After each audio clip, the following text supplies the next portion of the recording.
Tipu orang jangan buat, tuan-tuan. Pecah amanah jangan buat, tuan-tuan. Percaya tuan-tuan kat saudara, kan? Mentadbir duit kita, contohnya habis, tuan-tuan. Oi, tuan-tuan. Macam-macam buat, contohlah kan. Percayalah kat adik-beradik sendiri. Kadang-kadang buat, aduh, susah, tuan-tuan. Kan? Itu dia. Kita takut. Tapi ada orang buat sebab apa? Tak takut ke Allah, tuan-tuan. Tak takut ke Allah. 7 kata Abu Lais As-Samarkandi, 7 tanda takut ke Allah Ta'ala. Terlihat kat mana? Pertama, terlihat kepada lisannya. Lisan dia tak cakap benda-benda yang tak baik. Lisannya ada 2. Lisan berlidah dengan lisan berjari. Lisan berlidah yang kita cakap ni, lisan berjari yang kita taib. Kan? Para hukama menyatakan apa yang kita tulis itu dinisbahkan sebagai apa yang kita cakap. Kadang kat surau muka bangang, tak ada apa-apa. Tapi bila dia menaib, tak cukup tanah malun orang. AJK surau tu tak ada guna dah. Duit banyak, program tak ada. Dia malun surau. AJK surau pun jawab balik, program banyak kau yang tak ada. Macam tu jawapan dia. Orang yang malun-malun ni tuan-tuan tak pergi surau kadang. Tu masalah lah. Nampak tak? Kan? Letak je tuan-tuan. Paling senang kan tuan-tuan. Letak je satu muka pemimpin. Tak kira lah parti mana. Saya bukan cerita politik tapi letak muka dia. Jangan tulis apa-apa. Letak muka post. Tengok komen bawah tu. Kepala bapak semua keluar tu. Bapak tak gunalah anak haram. Sampailah AJK surau ni. Yang baik hati ni. Alangkah baiknya kita menulis yang baik-baik. Nabi tak ajar kita untuk buat macam ni. Nabi pesan kalau tak ada perkataan yang baik nak kamu ucapkan, lebih baik kamu diam. Sekadar memberikan pandangan. Yang benar, AJK surau. Ada reply bawah tu. Kau pun sama. Kepala bapak semua dapat dah kawan. Iya tuan-tuan. Kalau kita baca tu kan, kenapa orang macam ni? Teruk betul jiwa orang kita ni membalun tuan-tuan. Ya, macam tu. Lisan ni, apa kita tulis? Jangan main-main. Apa yang kita tulis tu semua akan dipertanggungjawabkan. Sekarang ni dalam media sosial, dunia tanpa sempadan, orang tak malu tuan-tuan. Ya Allah, tak malu. Ramai betul yang tak malu Nabi pesan apa? Malu dan iman datang seiring. Hilang satu, hilang semua. Apa maksud dia? Media sosial, buat live. Buat live. Dengan pakai baju kotak, tunjuk segala aksesori yang ada. Tak kesian tuan-tuan. Tak kesian dia kat mak ayah dia. Tak kesian dia kat suami dia. Tak kesian. Kan ada tu cakap tah apa benda ni cakap beryoyo berapi-rapi cakap membalun orang tuan-tuan. Ada tong. Macam dia lah terpaling tahu semua isu. Payah tuan orang ni. Ada orang macam tu. Dulu nak berlakon tuan-tuan kena buat screen test. Sekarang masing-masing dah ada TV, IGTV. Dia boleh buat TikTok live. Oh, sekarang. Ada seorang budak tu tingkatan ompek, dia boleh buat live sikat rambut dia. Sikat rambut buat live. Sambil baca komen. Cantik, terima kasih. Kita tak fikirlah pasal couple, kita nak belajar dulu. Masalah pada tadi kau menyikat, kau tak belajar. Budak tingkatan ompek, perempuan, sikat rambut. Saya ni pula tengok satu-satu live ni. Tokan Datuk Kazim live. Mari menyusun seroja. Hui, Abdullah Khairi menyorit la ilaha illallah. Pak Su Samsul Selamat Jalan Rami. Walah Pak Su pun nyanyi juga. Dia abang Samsul Rau ni, faham. Tokan. Lepas tu nampak satu live. Budak yang sikat rambut tadi lah. Siapa tokan? Pap, Samsul debat join. Kau bayangkan? Budak tu nampak pula tu. Samsul debat tengok kita. Apa hal pula? Iya tuan-tuan. Penyakit betul. Iya tuan-tuan. Kulang kabut. Aku lah dah lupa mana lah aku nak tokan dia nak keluar balik ni. Terperanjat tuan-tuan. Itulah dia. Jaga lisan kita. Jaga lisan. Kedua, tanda takut pada Allah. Jaga mata kita. Pandang yang elok-elok. Allah bagi mata kat kita, pandang yang elok-elok. Syekh Jalaluddin Ar-Rumi. Dia menangis hari-hari kerana Allah sampaikan bongkak mata dia sampai doktor cakap dah cukup. Tabib masa ketika zaman dia kata, jangan kau menangis lagi dah. Kau menangis sikit lagi buta mata kau ni. Dah tak ada mani. Dia kata apa? Apalah gunanya nikmat mata Allah bagi ke aku kalau aku tak gunakan untuk menangis kerana Allah. Itu dia kata. Mata pandang yang dapat pahala, tuan-tuan. Jaga mata kita takut ke Allah. Sekarang dulu kalau nak tengok benda-benda tak elok, nak tengok cerita perang lah tuan-tuan. Kena sewa tape dulu. Kalau nak tengok cerita perang.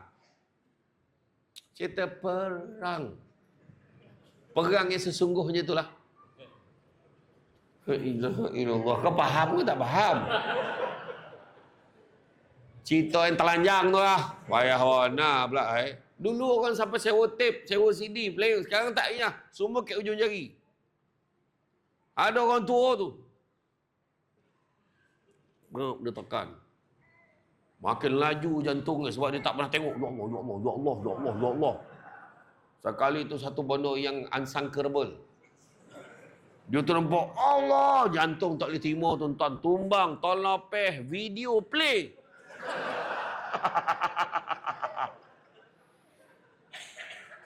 Anak datang, bah, ngucap bah, abah ngucap bah, buat sipi, abah, tengok video. Tengok Amir ni ternampak video. Uyo, anak tu. Allahu Akbar, malu tuan-tuan, mati macam tu. Kan, mata nak dapat pahala ada berapa benda yang kita kena. Apa pandang dapat pahala?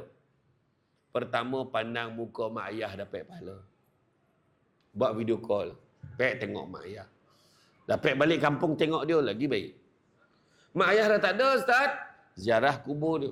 Jauh lah Ustaz. Sedekahkan Fatihah setiap kali lepas. Semayang sedekah lah. Doakanlah untuk mereka. Satu. Yang kedua, pandang apa dapat pahala? Pandang suami, pandang isteri dapat pahala. Dengan satu syarat, pandang suami dan isteri sendiri. Laki orang kau pandang berapa? Bini orang lawa Ustaz memang sebab dia tak ada dalam rumah kita. Dalam rumah kita tu dia tak lawa-lawa mana dia. Dia pakai baju binatang, pakai rambut kombang. Kita pun tengok ya Allah makhluk apa ni. Macam tu kan. Itu sebabnya tapi kat luar lawa dia. Nampak tak? Pandang isteri. Tu sebabnya kalau kita tengah duduk dekat sofa tu pandang isteri kita tengah lipet kain. Pahala. Ya Allah, isteri aku. Kombang dah rambut dia. Yang isteri tu tengah lipet kain nampak suami tololap kat sofa kan tak berbaju, kan plekat, tak ada protection. Contoh kan? Bini tengah lipet kain, ya Allah, seburuk-buruk makhluk, tu dosa. Jangan sebut macam tu. Kasihan suami aku ni. Tu sebabnya orang lelaki kalau nampak isteri kan tengah lipat-lipat kain tu, duduk kat belakang dia tu picit belakang. Abang pun penat. Abang ni. Nampak? Macam tu. Ada setengah perempuan, abang jangan sentuh saya. Ada. Dia tak bagi lelaki. Salah ke abang picit isteri abang? Saya bukan tak kenal abang lah. Picit 5 minit, lepas tu hasrat berubah. Tak siap selipet kain ni kan? Weh, budak kau golak apa pasal? Risau pula aku. Macam tu lah. Pandang isteri, pandang suami pun dapat pahala. Ketiga, pandang Quran dapat pahala. Pandang Quran dapat pahala. Apatah lagi pandang dan baca. Apatah lagi pandang, baca dan faham. Lagi besar pahala. Kita baca mana? Pandang, baca, faham, hafal lagi besar pahala. Pandang, baca, faham, hafal dan buat apa yang Allah Ta'ala suruh dalam Quran tu lagi besar pahala. Buat. Keempat, tengok apa dapat pahala? Tengok Kaabah dapat pahala. Siapa pergi umrah kan lain. Setiap kali, berapa kali pergi pun mesti nangis. Nampak ya Allah. Itu sebab orang tua-tua dulu balik pada umrah. Bukan zaman kita sekarang ni. Zaman dulu beli apa? Beli frame gambar Kaabah tu. Bila dia gantung, setiap kali dia tengok pahala. Sekarang kita boleh tengok live. Dekat TV tengok live. Ramainya orang. Ya Allah. Betul tak? Tu jangan takut-takutkan orang. Kau nak pergi umrah, jagalah kau. Kau dah lah jarang ke surau. Dah rakit-rakit nak pari, bonat datang surau. Tak nampak tak tidak Kaabah kau ni. Hui, mulut kau. Kawan tu tak tidur dalam kapal terbang. Nampak kau tak? Nampak kau tak? Nampak kau tak? Nampak kau tak? Janganlah tak nampak. Janganlah tak nampak. Turun-turun sampai ke hotel, dia tinggalkan beg semua, berlari dia pergi ke masjid tu nak pastikan dia nampak. Balik beraung dia jumpa dengan mutawif. Ustaz, banyak dosa saya Ustaz. Saya tak nampak Kaabah Ustaz. Sabar cik. Ini Madinah ni. Dibantai lagi ke Masjid Nabawi tu cari Kaabah, mana nak jumpa tuan. Oh, salah tompek kau, salah lagi pek hari pun kita pergi. Yalah kata. Agak-agak tu nak dul. Ke Madinah cari tak jumpa lah. Tapi tu nampak Kaabah dapat pahala. Apatah lagi pergi ke sana. Pergi bersada beribadah lagi besar pahala. Insya-Allah. Kan? Jangan risau. Saya doakan. Ni cakap, jangan cakap tau. Kita ni tak bila lah boleh pergi. Jangan risau. Saya dulu macam tu lah. InsyaAllah Allah rezekikan kita. Kita pergi umrah ni, percaya tak? Dengar saya kata. Allah Ta'ala janji dalam Quran. Bukan sebab kita ni ada duit. Tak. Pergi sana sebab Allah jemput. Bila Allah jemput, macam-macam cara Allah jemput. Ada naik kapal terbang, ada naik kapal, ada naik van, ada ni, ada yang orang sponsor. Ada satu hamba Allah pergi hantar barang je. Driver taksi. Hantar barang dekat KLIA. Dia kena hantar dekat Qatar Airline punya. Dia hantar kat Qatar Airline ni apa semua bekas ni tak tahu hantar. Cik tahun sign. Pakcik dah pergi haji belum? Belum. Nak pergi tak? Bila siapa tak nak pergi insya-Allah, kalau ada rezeki nak pergi juga. Pakcik dah pasport. Ada kat rumah. Bila pakcik ambil bawa kat sini, ambil gambar Pak Keping bagi kat saya. Kenapa pula? Ambil ajalah. Dia pun balik rumah ambil pasport bagi kat dia. Selang 2-3 minggu sampai surat. Dia dapat jemputan pergi haji percuma. Tajaan Qatar Airline. Rupa-rupanya yang budak yang tanya dia tadi, keluarga dia, mak ayah dia semua dia dah bagi. Dia ada satu kotak kosong, dia nak bagi siapa tak tahu. Dia nampak pakcik tu, dia teragak nak bagi. Iya tuan-tuan, umrah pun tak nak pergi, tu pergi haji je. Nak cakap apa? Ada satu hamba Allah ni, dah cukup duit, apa semua nak pergi, pengsan, tak boleh pergi. Sakit, itu, macam-macam. Dan ada pandangan menyatakan kita pergi umrah bila Allah jemput sebab ada kebaikan yang Allah nak balas kat kita. Kebaikan yang kita buat. Itu sebab jangan berhenti buat kebaikan. Sebab kita tahu mana satu kebaikan akan bawa kita masuk dalam syurga. Saya cakap besok kita berapa ramai orang pergi. Oh Allah tak sangka lah pergi. Ya Allah dah sampai dah. Macam tak percaya. InsyaAllah. Saya dulu berapa tahun? Saya tahun 2006 saya menang satu pertandingan pidato. Pertandingan pidato Islam Hadari masa tu zaman Pak Lah. Zaman Tok Abdullah Ahmad Badawi. Saya masuk entah macam mana boleh menang lah pula. Menang tu Johan dapat duit 5,000 dengan tiket umrah. Kebetulan hari lahir mak saya. Saya terus niatkan hadiahkan untuk mak saya pergi umrah tu. Rupa-rupanya mak saya, lepas arwah abah saya meninggal, bila arwah abah saya meninggal, mak saya cakap, dia nak pergi umrah, dia bayar tiket umrah tu, masa tu dalam 3-4 ribu, boleh pergi umrah dah dulu. Sebelum tahun 2006-2007 dulu macam tu lah. Bila mak saya bayar, pergi, dapat pergi sekejap je. Dulu mula janji 14 hari 12 malam, tiba-tiba dah tinggal 13 hari 11 malam, lalas sekali 11 hari 9 malam. Ada masalah visa lah, itu macam-macam lah dicong dengan mak saya tu. Jadi mak saya waktu widak tu, waktu tawaf widak tu, ya Allah sampaikanlah aku kemari, ya Allah. Dan mak saya tak pernah cerita dekat saya yang dia nak pergi lagi, yang dia tak puas hati yang hari tu. Dia tak pernah cakap. Duit tu dia kumpul tau. Duit meniaga kumpul. Bila saya menang pidato tu, saya hadiahkan kat mak saya tahun 2006, saya hadiahkan mak saya, baru mak saya cerita, ya Allah tak sangka mak boleh pergi lagi. Mak saya cakap, kali ni mak saya pergi puas hati. Masa tu boleh pergi sampai 16 hari. 16 hari, visa dulu kan lain. 16 hari mak saya pergi, mak saya join rombongan, semuanya ahli-ahli, pekerja, staf daripada Jabatan Kemajuan Islam Malaysia, JAKIM. Semua ustaz-ustaz ustazah. Puas hati mak saya dapat pergi masa tu. Mak saya dapat pergi. Masa tu saya cakap apa? Tak apa mak pergi. Saya cakap apa? Aku besok aku guna duit aku sendiri, aku nak pergi. 10 tahun lepas tu baru saya dapat pergi. 2016 baru saya dapat pergi kali pertama. Lepas tu pergi lagi. Pergi insya-Allah. Doa Allah makbulkan. Saya doakan orang sini dapat pergi. InsyaAllah. Amin. Dia risau. Kemudian, yang saya kata tadi, pertama, dari segi apa? Pandangan mata tadi kan. Jaga mata kita, jangan pandang benda yang tak elok, pandang benda yang dapat pahala. Ketiga, jaga apa? Yang kena jaga adalah jaga perut. Apa maksud jaga perut? Jangan benarkan benda haram masuk dalam perut kita.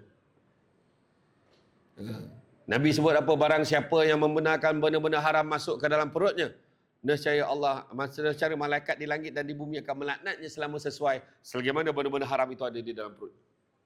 Dan barang siapa yang mati dengan benda haram itu ada dalam perutnya, bersaksilah yang dia akan menjadi bahan bakar untuk api neraka. Na'udzubillah, minta jauhkan. Hati-hati. Kemudian jaga apa? Jaga hati.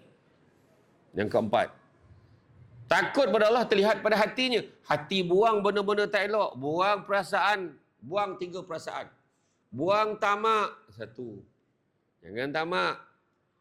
Syukur. Kedua, jangan sombong. Sombong ni pula ada 3 kategori. Ujub, riak, takbur. Apa maksud ujub ni? Ujub ni dalam hati je. Tak sebut kat orang. Dalam hati je. Contoh di azan. Allahu Akbar, Allahu Akbar. Sedap juga suara aku ni dalam hati ni. Dia jadi imam kan. Law anzalna hadzal Qur'ana ala jabalin la ra'aitahu khashi'an mutasaddian min khasyatillah. Sedap suara aku. Dalam hati je dia tak cakap. Dia sendiri cakap. Jadi itu ujub. Riak pula tunjuk ke orang. Kan? Dia masuk semayang. Bayangkan kalau satu perbuatan dia boleh ada teknik. Dia masuk semayang. Tak ada orang lah. Dah berapa hari dah aku paling awal. Tu ujub dalam hati. Dia pun semayang. Allahu Akbar. Bismillah. Terdengar bunyi sliding door orang masuk. Berbunyi dia semayang. Bismillahirrahmanirrahim. Biar orang dengar dia tu semayang. Yang ketiga dia tanya orang, kau perasan tak siapa yang paling awal datang surau kita setakat minggu ni? Kau perasan tak? Siapa lagi engkau lah? Itulah tu, aku pun rasa aku lah tu. Takbur namanya. Ujub, riak dan takabur. 3-3 boleh ada pada satu orang. Dia memang sombong. Nabi pesan apa? Takkan masuk syurga orang yang ada kesombongan dalam hatinya walaupun sebesar biji sawi. Sombong pasal selipar Jepun gila tu. Selipar ni tak ada kat Malaysia ni. La ilaha illallah, teruk tu panggil kau. Selipar ni beli kat Mekah. Menantu aku belikan. Banyak benda nak beli, selipar beli. Tengok kan. Ya, boleh tengok. Jangan pegang boleh, jangan pakai. Yelah, aku tengok aja. Made in Taiwan. Apa bondo kan. Contohlah kan. Nampak Jangan sombong. Dan yang ketiga, jangan dengki. Dengki bahasa Melayu, bahasa Arabnya hasad punya toruk kat Malaysia ni dua-dua pakai. Hasad, dengki. Apa maksud dengki? Dengki samalah artinya seolah-olah kita mempersoalkan apa yang Allah dah tentukan untuk orang lain. Jangan. Ya. Tu hati. Dah 4 kan? Seterusnya yang kelima, terlihat pada apa? Tangannya. Tangan buat benda-benda yang baik. Kan? Tangan buat benda-benda baik, sedekah. Tadi dah ada QR. Mana QR? Mana QR tadi? Budak tadi bawa QR tadi. Dah jalan dah QR tu. Scan, masukkan. Bila scan ni, pap. Berapa amount? Zap, dia ada. Kalau pagi-pagi tu. Kan Nabi kata, kalau siapa nak dimurahkan rezekinya, jangan tinggalkan 2 amalan ni, kata Nabi. Pertama, jangan tinggal solat sunat 2 rakaat sebelum subuh. Dan kedua, jangan tinggalkan sedekah subuh. Buat. Ambil nombor akaun bank dekat sini. Nombor akaun surau ni bank apa pakai? Bank Islam. Nombor akaun ni 05-012-02-033-8212. Syamsul Amri Ismail. Laju betul bagi nombor akaun sendiri. Laju betul hafal pula ada akaun surau ni. Tak ada akaun saya. Masuk dalam akaun surau tu. 050 nombor akaun. Bank Islam. 05-01 bla bla bla bla. 0578 masuk. Description. Wah. Doakan saya kaya. Doakan saya murah rezeki, doakan dapat jodoh, doakan keluarga saya bahagia abadan abada. Oh. Amount RM1. Itu salah tu. Tangan amount dia RM1 lah. Dia punya karangan bukan main lagi. Nak senang modal tak nak keluar, tu masalah tu. Keluarlah lebih sikit. Dia bila bagi, kan dalam surah Ali Imran ayat 92 Allah Ta'ala beritahu belum sempurna kebajikan seorang mukmin selagi mana kamu tidak menginfakkan sebahagian pada harta yang dicintainya. Belum sempurna kebajikan seorang mukmin selagi mana tidak diinfakkan harta sebahagian pada harta yang dicintainya. Yang kita cinta tu kita kena bagi. Lalu QR ataupun lalu tabung, kita pun cek dalam poket ada dua line. Satu RM5, satu RM50. Mana yang paling kita sayang? Yang tu kita bagi.